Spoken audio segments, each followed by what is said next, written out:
नमस्कार विद्यार्थियों। आज अपन बात करेंगे सर्कुलर फ्लो ऑफ इनकम की, यानी राष्ट्रीय आय का चक्रीय प्रवाह। जैसे कि हम जानते हैं कि राष्ट्रीय आय एक प्रवाह है, फ्लो की अवधारणा है। प्रत्येक वर्ष बहुत सी वस्तुओं सेवाओं का अर्थात राष्ट्रीय आय का उत्पादन होता है, और ये वस्तुएं फर्मों के द्वारा उत्पादन के साधनों की सहायता से उत्पन्न की जाती है। तो फर्में या उत्पादक इन साधनों की सेवाएं खरीदते हैं, और इस प्रकार से साधनों की सेवाओं का प्रवाह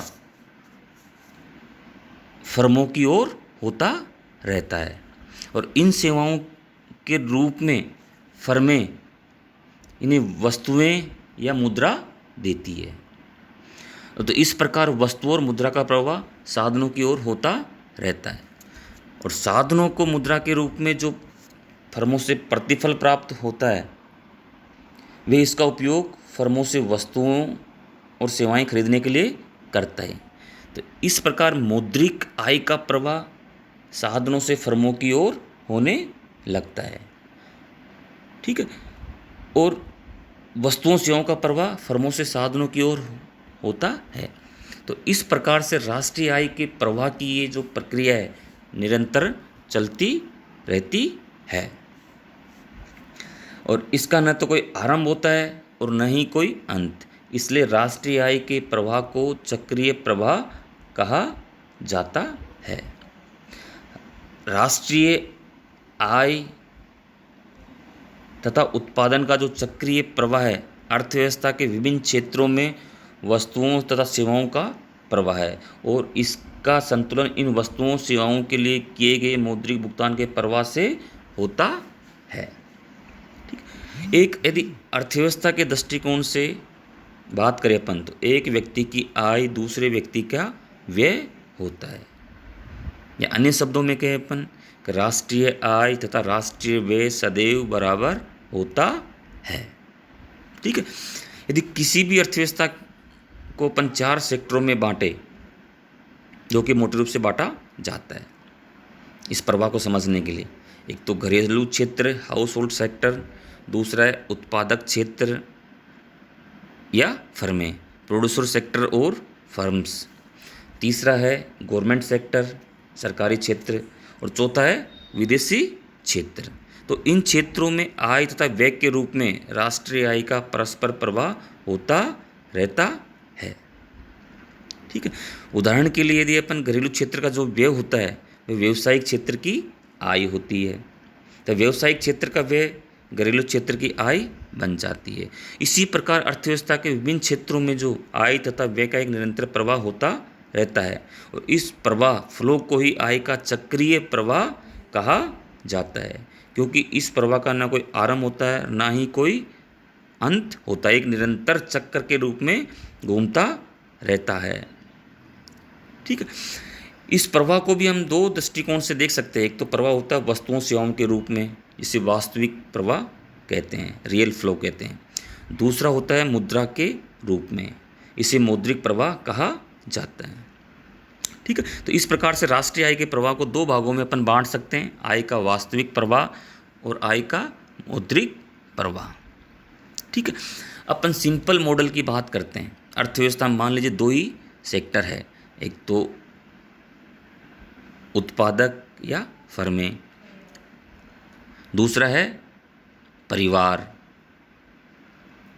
ठीक है, परिवार जहां उत्पादन के साधनों के स्वामी होते हैं वहीं उपभोक्ता भी होते हैं। तो परिवार जब उत्पादन के साधनों की पूर्ति फर्मों को करते हैं भूमि पूंजी श्रम साहस के रूप में, तो फर्में उन साधनों से क्या करती है, वस्तुओं सेवाओं का उत्पादन करती है।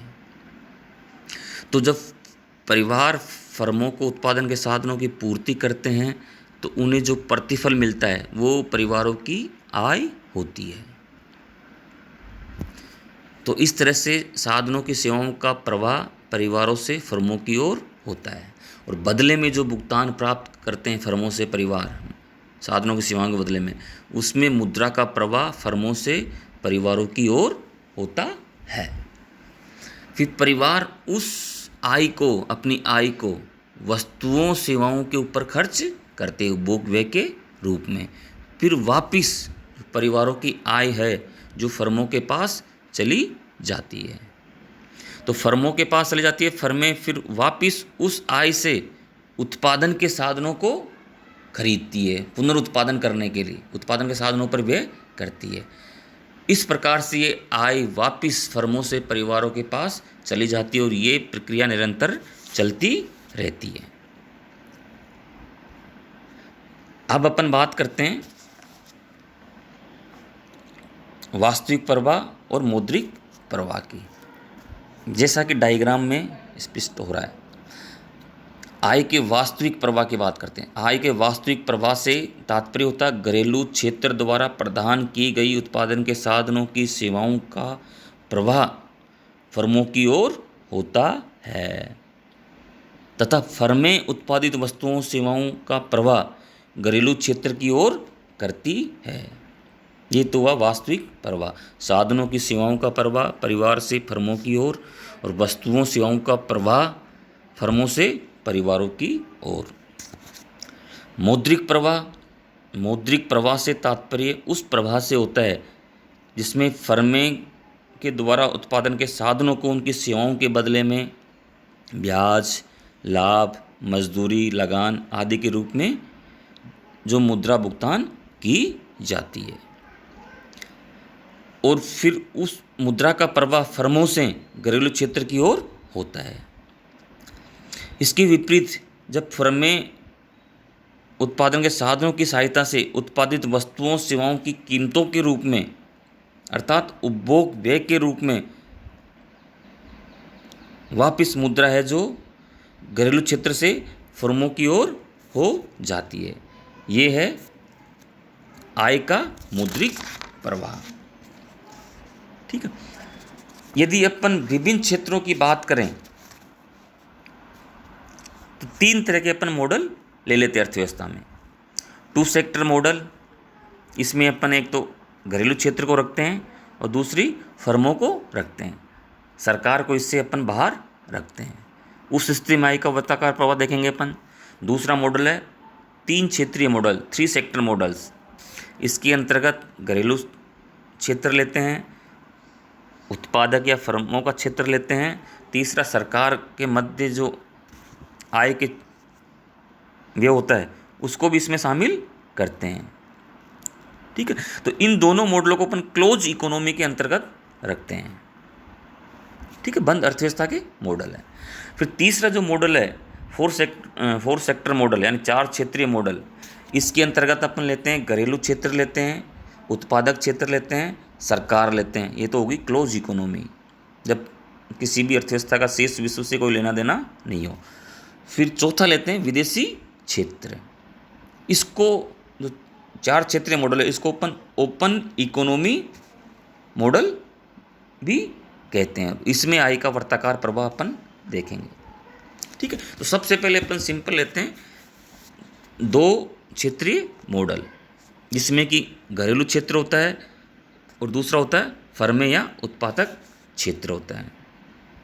ठीक है। इसमें मानते हैं कि सरकार का आर्थिक क्रियाओं पे कोई हस्तक्षेप नहीं होता और अर्थव्यवस्था क्लोज इकोनॉमी होती है, शेष विश्व से उसका कोई लेन देन नहीं होता। और एक मान्यता ये भी मानते हैं इस मॉडल में कि जो घरेलू क्षेत्र है वो अपनी संपूर्ण आय को वस्तुओं सेवाओं के ऊपर खर्च कर देता है, अभी कोई लीकेज नहीं होता। ठीक है। तो इसको अपन, इस मॉडल को अपन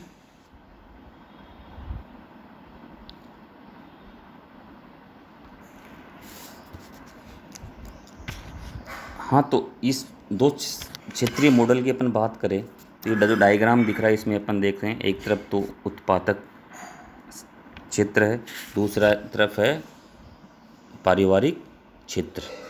तो इसमें जो यहाँ जो बाहर का चक्र है जो वास्तविक प्रवाह को प्रकट कर रहा है और अंदर का जो चक्र है वो मौद्रिक प्रवाह को प्रकट कर रहा है।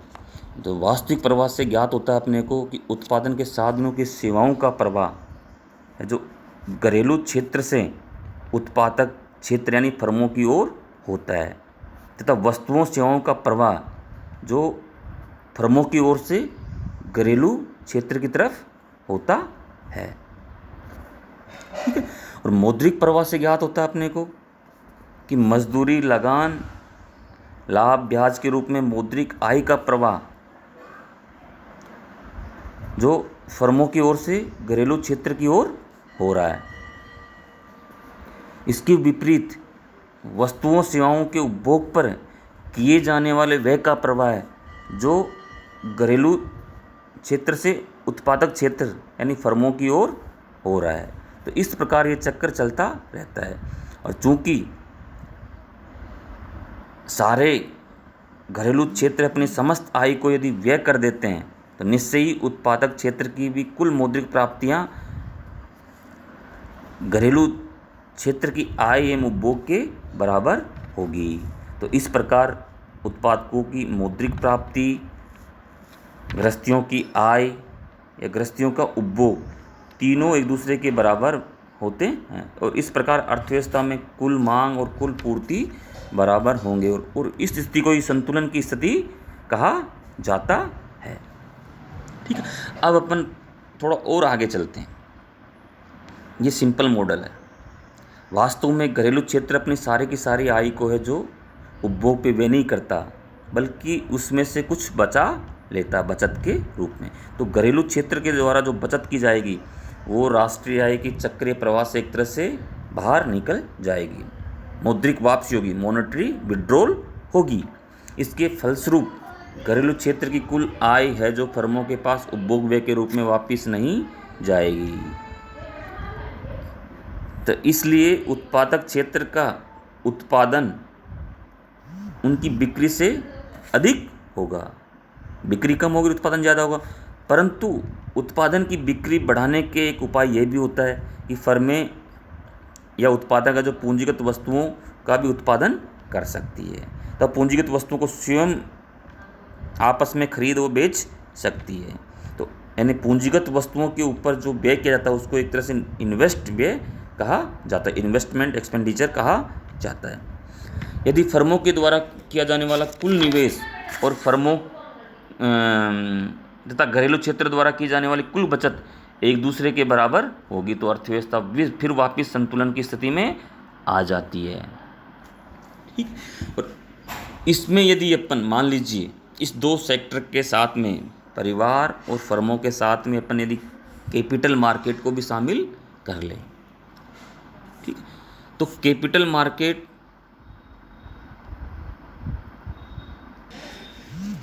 पूंजी बाजार को भी शामिल कर लेते हैं तो जो बचते हैं परिवारों की जो बचते हैं पूंजी बाजार में जाएगी और उस पूंजी बाजार से उत्पादक इन्वेस्टमेंट के लिए उधार लेंगे या लोन के रूप में। तो वो पूंजी बाजार वो बचते हैं जो घरेलू क्षेत्र की बचते हैं वो पूंजी बाजार से होती हुई वापिस उत्पादक क्षेत्र के पास आ जाएगी और इस तरह से फिर वो वापिस जो विड्रॉल था सेविंग के रूप में परिवारों के द्वारा वो वापिस फर्मों कैपिटल मार्केट के थ्रू होता हुआ फर्मों के पास वापिस चला जाएगा और आय का वर्ताकार प्रवाह वापिस पुनः बैलेंस हो जाएगा। इस तरह से ये सिंपल मॉडल में आय का वर्ताकार प्रवाह चलता है। नेक्स्ट क्लास में बात